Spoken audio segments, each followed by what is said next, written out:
Mi nombre es Araceli Salas, soy educadora infantil, psicomotricista y hace 15 años fundé con otras familias la asociación DISFAM, Asociación Dislexia y Familia, que tiene como objetivo trabajar y velar por los derechos de los niños, adolescentes y adultos con dislexia.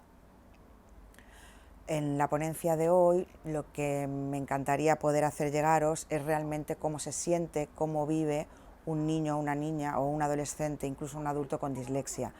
Cómo podemos detectarle, ¿no? Cómo podemos, digamos, hacer una detección temprana en el aula.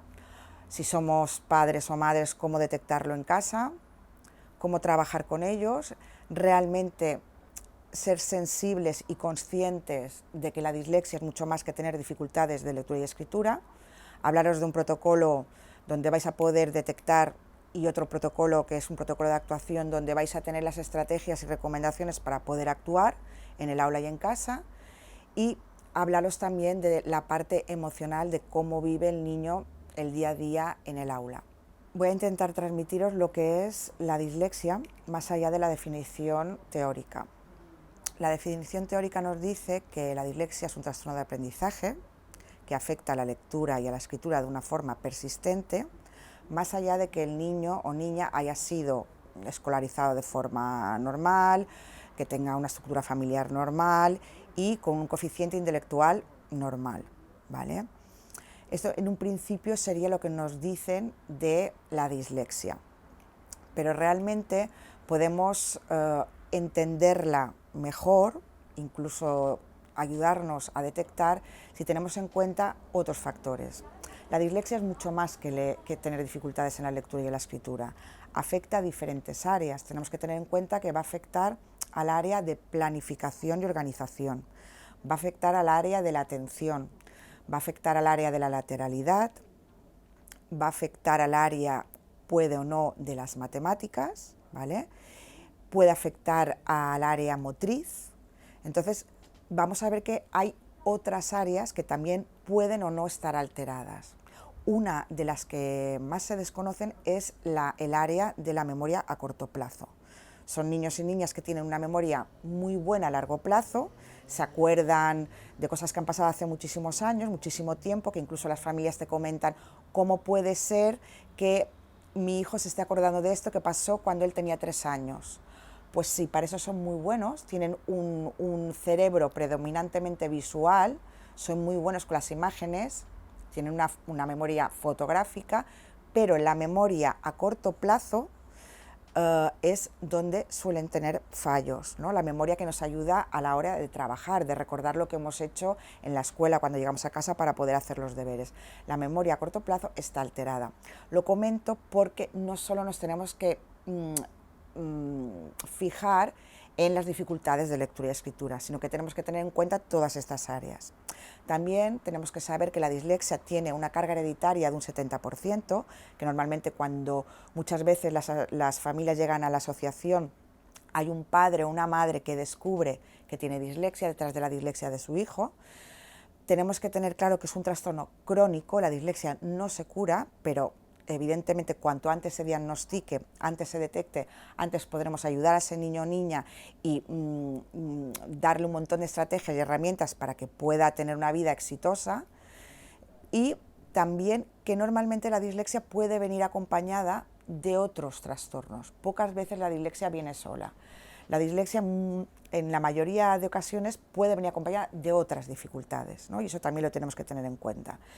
Las más comunes serían el déficit de atención, la hiperactividad, el trastorno de coordinación, que se llama dispraxia, también puede venir acompañada de altas capacidades y a veces de un trastorno en el cálculo que se llama discalculia. En sí la dislexia está, digamos, se enmarca en lo que se llamarían dificultades específicas de aprendizaje. Cuando veamos las siglas DEA, tenemos que tener claro a qué nos estamos refiriendo. Las siglas DEA abarcan la dislexia, la disgrafía, la disortografía y la discalculia, ¿vale? Normalmente, un niño que tiene dislexia, normalmente puede tener discalculia, puede tener disgrafía, ¿no? Puede abarcarlas todas, pero es importante que sepamos un poquito lo que significa cada una de ellas, porque no siempre, o sea, en dislexia existen muchos mitos que, que nuestra obligación, ¿no?, desde las asociaciones es derribar, ¿no?, estos mitos, estos muros, como por ejemplo que el niño con dislexia tiene mala letra, o que un niño con dislexia no saca buenas notas, o que un niño con dislexia no le gusta leer. No, tenemos que huir de estos mitos, tenemos que buscar siempre la ayuda de los profesionales, que son los que nos pueden asesorar y ayudar, y esos profesionales serán los que realmente puedan hacer un diagnóstico, ¿vale? Lo que sí que es verdad que antes de llegar al diagnóstico tenemos que detectarlos.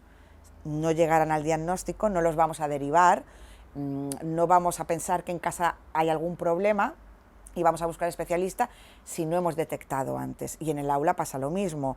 El profesor en el aula no derivará al orientador si no ha detectado de forma previa que ese posible chico pueda tener dislexia, ¿vale? Entonces, centrándonos un poco en las DEA, vuelvo hacia atrás, la dislexia ya he comentado un poco lo que es. La disgrafía sería ese niño adolescente o adulto que tiene una letra ilegible, que el trazo le es muy dificultoso, es un trastorno del trazo en la letra. No hace mala letra porque no se fije, porque sea vago, tiene un trastorno en el trazo, tiene también mucho que ver en la mala gestión de la coordinación entre el ojo y la mano, ¿vale? Luego está la disortografía, que eso sí o sí todos los disléxicos la tienen, ¿no?, que es que conocemos las normas ortográficas, pero no las automatizamos, con lo cual no las ponemos en marcha. Por ejemplo, conocemos las reglas de acentuación, pero a la hora de escribir, de forma automática no nos salen, entonces no acentuamos, o cometemos faltas de ortografía, ¿no? Entonces esto, yo siempre digo que cuando un niño con dislexia, un adolescente o un adulto con dislexia comete faltas de ortografía, no son las faltas de ortografías típicas o normales de una persona que no tiene un trastorno de aprendizaje. Las faltas de ortografía son síntomas y ya pueden ser, ¿no?, un punto donde fijarnos y tener en cuenta de por qué este chico tan listo está cometiendo estas faltas de ortografía. Eso puede ser ya un punto donde fijarnos a la hora de detectar. Otra de las dificultades específicas de aprendizaje es la discalculia. Vendría a ser un poco un trastorno parecido al trastorno de lectura y escritura, pero con el cálculo, con los números y con la lógica matemática, ¿vale? Entonces tenemos niños con dislexia que tienen muy buen potencial en el área matemática, con lo cual no tienen discalculia, pero otros que sí, que pueden tener dislexia y discalculia. Y también puede haber casos, son los menos, pero existen, en donde nos encontremos estudiantes o chicos o adolescentes que solo tengan discalculia sin tener dislexia. En realidad es importante tener en cuenta lo que vemos, ¿no?, lo que vemos más allá de la teoría, ¿no? Yo siempre comento cuando hablo o estoy haciendo formación con el profesorado, con las familias, que nos tiene que llamar la atención ese niño o esa niña, por ejemplo, en una edad temprana, que lo está pasando mal a la hora de ir al colegio, que es curioso, ¿no? Es curioso, nos pregunta cosas en casa cuando vamos de excursión, quiere conocer cosas, quiere saber, pero en el tema de lectura o escritura vemos que no avanza de una forma adecuada o que empieza a tener un poco de adversión hacia los cuentos, por ejemplo, ¿no?, o todo el tema de escritura. ¿Por qué? Porque un niño cuando es pequeño no es vago. Los adultos nos hartamos de decir esta palabra, ¿no? Este niño es vago, esta niña es vaga. Los niños no son vagos, los niños quieren aprender. Cuando todo funciona como debe funcionar, un niño quiere aprender, quiere saber más, quiere agradar a su papá, quiere agradar a su mamá, quiere agradar al maestro, son sus, digamos, sus referencias vitales. Entonces, cuando el niño, por lo que sea, vemos que está muy desmotivado en cuestión de temas escolares, algo está pasando, algo está pasando. Entonces tenemos que pararnos y ver qué pasa. La dislexia afecta entre un 10 y un 15% de la población. Hay muchísimas personas con dislexia que no están diagnosticadas. Esto quiere decir que están pasando desapercibidos en las aulas, están pasando desapercibidos en las familias, y precisamente ¿por qué? Porque se confunde con las etiquetas de vago y de que es muy inteligente, pero al ser vago solo se esfuerza con aquello que le gusta. Entonces, realmente no es así. El niño con dislexia se tiene que esforzar 3 veces más que un niño sin dislexia. ¿Qué pasa? Si ese esfuerzo que él viene haciendo desde pequeño, desde que va ya a la escoleta de infantil, que luego sigue en primaria, en secundaria, no tiene un resultado positivo, poco a poco él empieza a darse cuenta de todo ello, ¿no? Normalmente los padres y las madres y los profesionales decimos al niño, mira, si tú te esfuerzas tendrás un resultado, ¿no? Esfuérzate, porque al esforzarnos conseguimos un buen resultado. En ellos esta frase no es real. Ellos se esfuerzan mucho, pero el resultado no llega.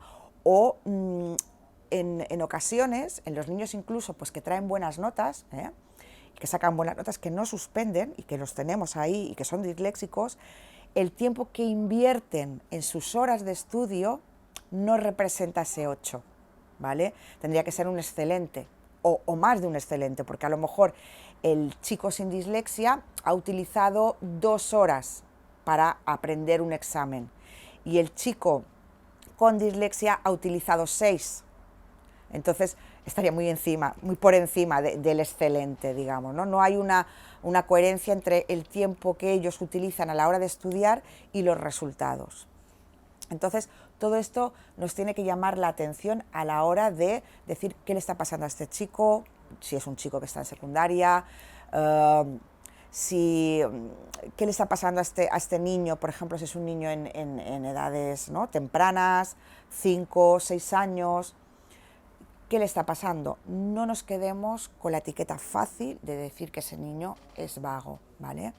Entonces, por ejemplo, si estamos en las edades tempranas y un niño está teniendo todos estos síntomas, no está presentando estos síntomas, sobre todo a nivel emocional, que se ve que está sufriendo para poder aprender, es verdad que cuando tiene a lo mejor 5 o 6 años es temprano para decir, ¿no?, o para hacer un diagnóstico. El diagnóstico de la dislexia se hace a partir de los 7. Podemos tener un diagnóstico de dislexia a partir de los 7.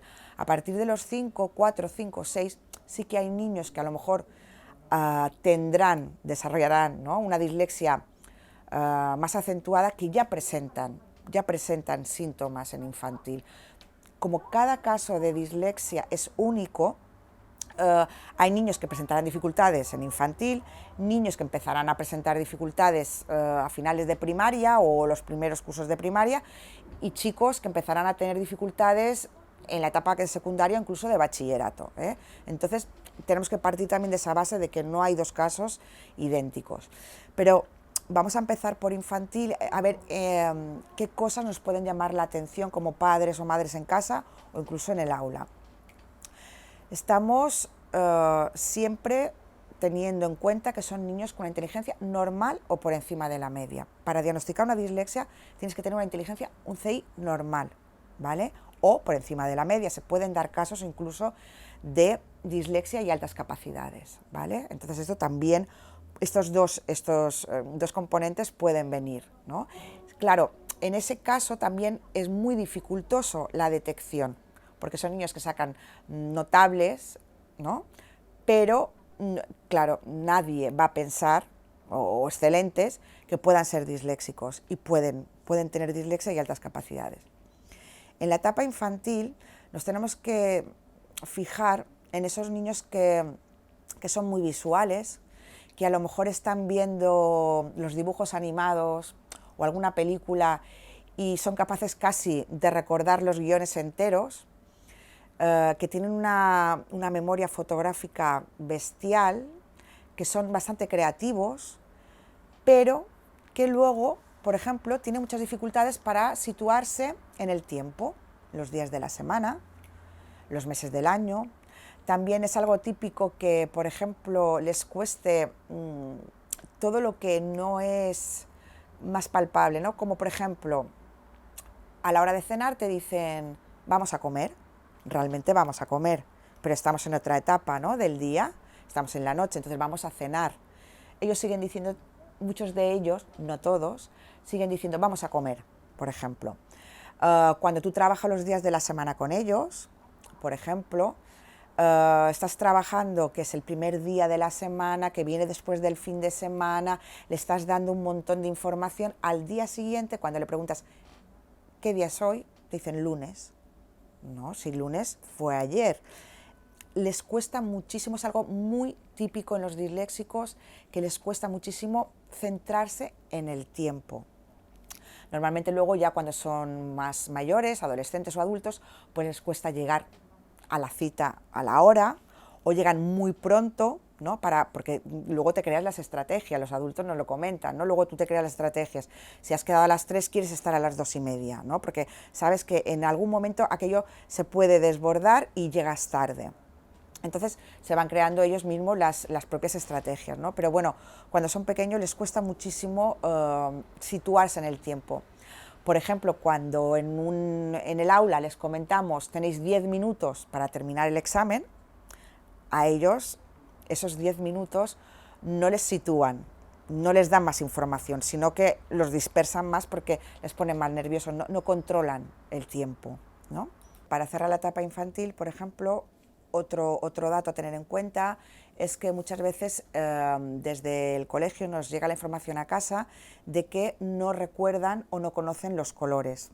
También tienen dificultades de seguir rimas y normalmente no tienen mucha curiosidad por todo lo que es el tema de cuentos o de lectura, ¿no? Buscan más las imágenes. En primaria nos podíamos encontrar ya con niños o niñas que emocionalmente empiezan a estar un poco tocados, por decirlo de alguna forma, ¿vale? Normalmente cuando tú te das cuenta cada día de que estás en el aula, y aunque no te comparen, tú te comparas con los demás porque tienes un nivel de inteligencia normal, te das cuenta de cómo escriben los otros, de cómo leen, de las faltas a lo mejor que cometen los otros y las faltas que cometes tú, de tu tipo de letra, de los nervios que te entran a la hora de leer en voz alta, te empiezas a dar cuenta de que algo pasa. Si no te dan respuestas, la primera etiqueta que se pone el propio niño es que es tonto. Ellos llegan a pensar que son tontos, ¿no? Nos hemos encontrado en muchas ocasiones después de hablar a un niño del diagnóstico, de decirle, mira, pues a ti te pasa esto, tienes una forma diferente de aprender, simplemente eres un niño inteligente, listo, curioso, pero aprendes de una forma diferente. Muchos de ellos se quedan así como diciendo, yo pensaba que era tonto. ¿Por qué? Porque no aprenden de la misma forma que normalmente se aprende. Entonces, en primaria tenemos que estar atentos a esos dolores de cabeza, a esos dolores de barriga. En ocasiones también el sueño por las noches no es reparador, se levantan más cansados, salen del colegio muchísimo más cansados, ¿no? La atención cae, pierden más las cosas, el balón, el abrigo, no saben dónde han dejado la mochila. Entonces, todas estas cosas nos están indicando que algo pasa. Si encima vemos que su nivel lector y escritor les está dando problemas porque en el colegio nos dicen que no lleva el mismo ritmo, pues debemos estar atentos. De todas formas, es muy difícil hablar de sintomatología de forma general porque tenemos muchísimos casos y desde luego pensamos que lo más útil para un profesor para poder detectar en el aula, sea en infantil, primaria o secundaria, incluso para un padre o una madre que pueda estar preocupado, es tener en cuenta el protocolo de detección y de actuación que se llama Prodislex. Nosotros como asociación lo tenemos en nuestra página web, lo podéis encontrar en nuestra página web, es totalmente gratuito y es muy sencillo a la hora de clarificarnos, ¿no? el tema de los síntomas y las sospechas. Entonces, va por diferentes ciclos, tenemos los ciclos de primaria, de secundaria, de bachillerato, incluso de formación profesional, y también tenemos algunos síntomas de lo que sería infantil. En infantil no hablamos de dislexia porque no se puede diagnosticar, repito, hasta los 7 años, pero sí que vamos a encontrar ya una sintomatología que en muchos casos luego cuando se diagnostica vemos, cuando vamos para atrás, que el niño o niña pues ya estaba sufriendo en educación infantil. El protocolo lo puede descargar un padre, una madre, un profesor. Es muy fácil de pasar y si realmente vemos que hay mucha sintomatología, ¿no?, que ese niño o adolescente, incluso adulto, presenta mucha sintomatología, luego lo que se debería hacer es la derivación al profesional para que haga el diagnóstico. Este protocolo, Prodislex, va por áreas, por diferentes áreas. No debe presentar dificultades en todas las áreas, ¿vale? Sí que es verdad que en las áreas de lectura, de escritura, de planificación, de organización y tiempo es donde pueden haber más síntomas, ¿no?, que nos llamen la atención. Pero, por ejemplo, en el área motriz que existe en este protocolo o en el área de matemáticas, puede ser un niño que sea muy ágil y que no tenga ninguna dificultad, ningún trastorno de coordinación, y puede ser un niño que tenga pues que no tenga ninguna dificultad en el área de matemáticas. Bueno, suponemos que tenemos al niño ya detectado, que tenemos el diagnóstico, que el diagnóstico es muy importante para poder empezar a trabajar en esas áreas donde el niño va a presentar dificultades y saber también cuáles son sus áreas de potencial, que es lo que nos va a decir el diagnóstico. Y ahora, ¿qué hacemos? ¿Qué hacemos en el colegio? ¿Qué hacemos en el aula? ¿Y qué hacemos en casa? Estos niños pueden aprender, simplemente tienen una forma diferente de aprender. Entonces tenemos que enfocar el aprendizaje en una metodología multisensorial. Necesitan aprender a través de los sentidos, a través de hacer las cosas. Ellos no aprenden leyendo y haciendo una metodología tradicional que es vamos a leer para poder memorizar, estudiar y hacer ejercicio número 2, 3, 4. Esa metodología no le ayuda porque hemos dicho que tienen un problema serio de memoria a corto plazo y tenemos que saber que la memoria se va a activar a través de las emociones, de lo que nos gusta, de lo que nos divierte, de las cosas que hacemos. Aprendemos muchísimo más de las cosas que hacemos solo de las cosas que leemos. Esta metodología, la suerte que tienen los profesores es que es una metodología que podemos utilizar para todos y para todas, no solo para el niño con dislexia. Vamos a poder trabajar a través de proyectos, de aprendizaje cooperativo, de un aprendizaje donde el niño sea protagonista, ¿vale? Una cosa muy clara que tenemos que tener a la hora de actuar es que estos niños y niñas desde el momento del diagnóstico necesitan una adaptación no significativa. ¿Qué quiero decir? Necesitan una adaptación metodológica o de acceso para estar en igualdad de condiciones. Si un niño con dislexia tiene dificultades para acceder a la información, o sea, para aprender, y para luego demostrar lo que sabe, para escribir, tenemos que darle estrategias y herramientas para ponerles en igualdad de condiciones. No se trata de facilitar, no se trata de favorecer, sino de derechos a aprender de forma diferente. Tenemos que tener claro que realmente la inclusión no es que todos tengamos que hacer lo mismo, ¿vale?, sino que cada uno tiene que aprender según sus capacidades y sus características.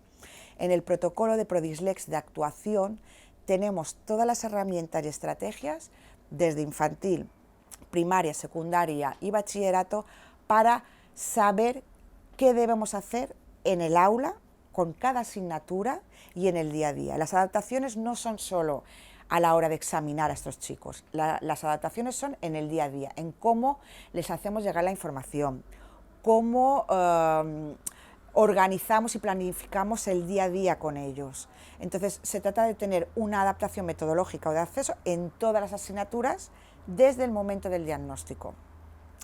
En ocasiones tenemos dificultades, yo creo que es por falta de sensibilización, de que puedan entender incluso las familias y los profesionales el porqué de estas adaptaciones, ¿vale? Entonces yo siempre explico lo mismo. Si un niño tiene que llevar gafas porque tiene dificultades, no haremos llevar gafas al resto de la clase, ¿vale? Estamos sensibilizados, lo tenemos clarísimo y no nos llama la atención. Un niño con dislexia igual necesitará llevar su ordenador, igual necesitará poder hacer exámenes orales, igual necesitará una grabadora para poder grabar según qué momentos de la explicación, para poder tener ese material cuando llega a casa. Va a necesitar a lo mejor poder trabajar con mapas mentales, en vez de desarrollar, ¿no? Va a poder incluso tener que tener diferentes libros, ¿no?, de lectura durante el curso. A lo mejor no serán los libros de lectura que utilicen sus compañeros, porque su nivel lector es diferente, porque necesitará otro tipo de lectura, porque a él le cuesta 3 veces más leer que a otro, ¿no? Entonces todo esto tenemos que tenerlo en cuenta a la hora del aprendizaje, si queremos que el niño tenga éxito, teniendo en cuenta que el éxito para nosotros también viene dado de que el niño no tenga que sufrir para poder aprender y que emocionalmente se sienta bien. Cuando ponemos en marcha estas adaptaciones, no nos tenemos que olvidar de normalizar el trastorno en el aula, que es algo que llevamos haciendo desde la asociación en los centros, ¿no? Nos invitan a los centros a acudir y hacer un trabajo de aula con los compañeros. ¿Por qué? Porque si no explicamos por qué ese niño lleva una grabadora o no explicamos por qué ese niño le vamos a dar 1 hora más para que pueda acabar el examen o por qué ese niño en vez de 10 preguntas lleva 5, ¿qué pasa? Que los demás niños pueden empezar, ¿no?, a tener dificultades a la hora de entender. Y empieza de hecho es el día a día, nosotros lo encontramos, ¿no?, en el día a día, que los propios niños con dislexia nos dicen: oye, ¿vienes a mi aula a explicarme lo que me está pasando? ¿Puedes venir al aula y contarle a mis compañeros por qué yo necesito más tiempo, por qué yo tengo un corrector ortográfico? Entonces se trata de normalizar, vamos al aula, trabajamos en el aula y la verdad animo a cualquier profesional que me está escuchando a hacerlo en sus aulas, a buscar referencias positivas de personajes famosos, que sean arquitectos, directores de cine, escritores, científicos. Ahora hace muy poco acaban de dar el premio Nobel a 3 científicos, el Nobel de Química. Uno de ellos habla de su dislexia. Tenemos arquitectos como Norman Foster, que es disléxico. Tenemos directores de cine como Steven Spielberg, que son disléxicos, George Lucas.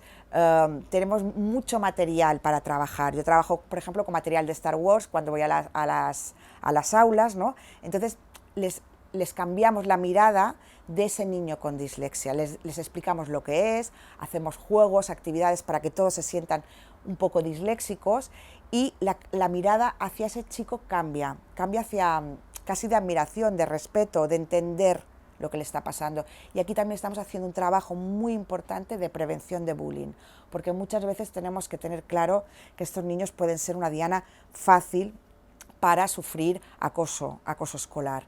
Entonces, por un lado, plan de actuación, adaptaciones metodológicas, tienen que aprender sin sufrimiento, tanto si es un chico que está haciendo bachillerato como un chico que está en secundaria como en primaria. Protocolo de actuación Prodislex, que está a vuestras manos, ¿no?, el poder llevarlo a cabo, es sencillo, es fácil y esas adaptaciones, cuando empiezan a tener éxito, no se quitan, se mantienen. Hasta incluso estamos hablando de adaptaciones en la universidad. Nosotros, por ejemplo, también trabajamos con las universidades para que puedan tener un examen de acceso a la universidad en igualdad de condiciones. El mismo contenido, pero diferente. Es un poco lo que se trata de hacer en el día a día en el aula.